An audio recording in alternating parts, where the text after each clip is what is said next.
क्रांतिज्योती सावित्रीबाई फुले यांच्या जयंतीचे औचित्य साधून हिंगोली जिल्ह्यातील सेनगाव तालुक्यातील वलाना येथे एक प्रेरणादायी उपक्रम राबवण्यात आला आहे। केवळ उत्सव न साजरा करता गावकऱ्यांनी एकत्र येत स्वच्छता अभियान आणि विद्यार्थ्यांसाठी 1 तास अभ्यासासाठी हा नाविन्यपूर्ण उपक्रम सुरू केला आहे। वलाना गावामध्ये सावित्रीबाई फुले यांच्या जयंतीनिमित्त ग्रामपंचायत कार्यालय, अभ्यासिका आणि संपूर्ण गाव परिसरात स्वच्छता अभियान राबविण्यात आले। मात्र या सोहळ्याचे मुख्य आकर्षण ठरला तो म्हणजे 1 तास अभ्यासासाठी हा उपक्रम। सरपंच डॉक्टर देवानंद गोरे यांनी स्वतः ग्रामपंचायत अभ्यासिकेत बसून विद्यार्थ्यांचा अभ्यास घेतला। सावित्रीबाईंनी शिक्षणाची जी ज्योत पेटवली ती पुढे नेण्यासाठी गावातील चिमुकल्यांचे शैक्षणिक भविष्य उजळावे हा यामागचा मुख्य उद्देश आहे।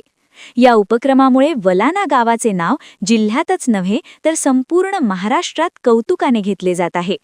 गावातील नागरिकांनीही या शैक्षणिक चळवळीला उत्स्फूर्त पाठिंबा दिला असून भविष्यात वलाना गाव शिक्षणाचे केंद्र बनेल असा विश्वास व्यक्त केला जात आहे। प्रतिनिधी महादेव हारण, NTV न्यूज मराठी, सेनगाव, हिंगोली।